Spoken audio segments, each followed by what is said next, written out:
מבחן מכונות חשמל, קיץ 2025, מועד א', שאלה 7. האיור מתאר מערכת הנעה חשמלית הכוללת מנוע השראה תלת-פאזי עם 8 קטבים המחובר לרשת תלת-פאזית של 400 וולט עם תדר 50 הרץ. סלילי הסטטור של המנוע מחוברים במשולש. המערכת כוללת גם תמסורת, הדבר הזה, גליל, פה, ועומס המחובר לגליל, גודלו, שימו לב, הוא 180 ניוטון. מהירות הגליל היא 1.5 מטר לשנייה, וקוטר הגליל הוא 0.6 מטר. התמסורת שלנו, יחס התמסורת, הוא 0.07. בהנחה שההפסדים המכניים במנוע זניחים, א', חשבו את מהירות סיבוב המנוע ואת המומנט המתפתח על צירו. אז נחשב את המהירות הזוויתית של הגליל. נזכיר שאומגה שווה למהירות חלקי הרדיוס. אם אנחנו עוברים לקוטר, אז בעצם זה פעמיים המהירות 2v חלקי d. נציב, זה שווה ל-2 כפול 1.5 חלקי 0.6, וזה שווה ל-5 רדיאנים לשנייה. מכאן נחשב את המהירות הקווית של הגליל. אז המהירות של הגליל זה בעצם 60 כפול המהירות הזוויתית אומגה, חלקי 2 פאי.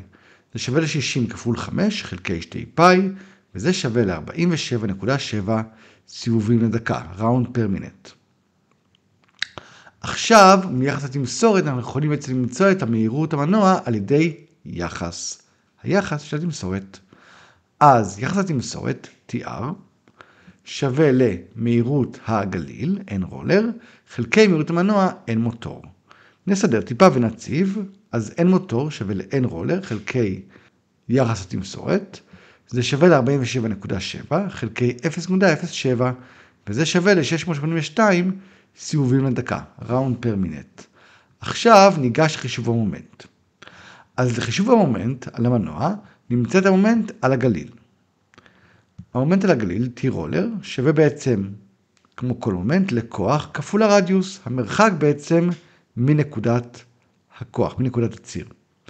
וזה שווה לכוח כפול D חלקי 2, כי בעצם החוט נמצא פה במרחק של הרדיוס מנקודה זאת, נקודת אמצע הציר. אז זה D חלקי 2, זה שווה ל-180 כפול 0.6 חלקי 2, וזה שווה ל-54 ניוטון מטר. אז גם פה, מיחס התמסורת, אנחנו נחלץ את המומנט של המנוע. אז T מוטור שווה ל-T רולר כפול יחס התמסורת. שוב, טיפת התמסורת הזאת עושה לנו המרה בין המנוע לבין הגליל, ולכן זה שווה בעצם ל-T רולר כפול TR כפול יחס התמסורת, שווה ל-54 כפול 0.07, זה שווה ל-3.78 ניוטון מטר. ב' חשבו את הפסדי הנחושת ברוטור. נתחיל מלחשב את ההספק המכני על ציר הגליל, על הציר הזה. אז P out שווה ל-F כפול V, כוח כפול מהירות, שווה ל-180, אותה 180 ניוטון שיש לנו כאן, כפול המהירות שיש לנו, שנתונה לנו כאן 1.5 מטר לשנייה, וזה שווה ל-270 וואט. נחשב גם את החליקה.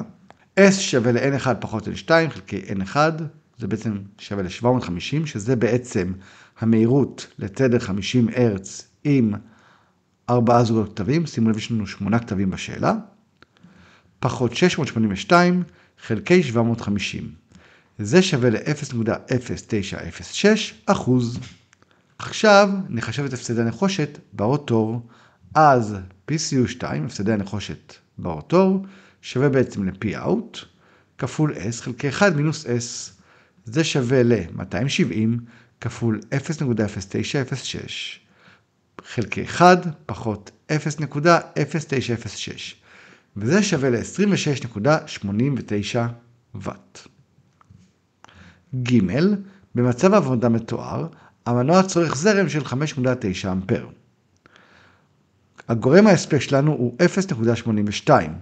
חשבו את נצילותו של המנוע במצב זה. אז נחשב את הספק הכניסה, P-in שווה לשורש 3 כפול VL כפול IL כפול קוסינוס פי. נציב, אז Pin שווה לשורש 3 כפול 400 כפול 5.9, שזה הזרם הנתון לנו בסעיף, כפול 0.82, שזה גורם ההספק בסעיף, וזה שווה ל-3,351 וט. מכאן נמצא את הנצילות. הנצילות זה בעצם P out חלקי Pin כפול 100%. נציב את הערכים, נזכיר ש-270 זה ההספק שמצאנו בסעיפים הקודמים, זה 270 חלקי 3,351 כפול 100%, וזה שווה ל-8.05%. סיימנו את התרגיל. היי, אני אלירז דויטש, מורה פרטי. מוזמנים לפנות אליי בשאלות ולהצטרף לקבוצה שלנו לפתרונות של מעט, בטלפון 053-226-5768. אם אהבתם, תנו לייק וסאבסקרייב והצטרפו לערוץ.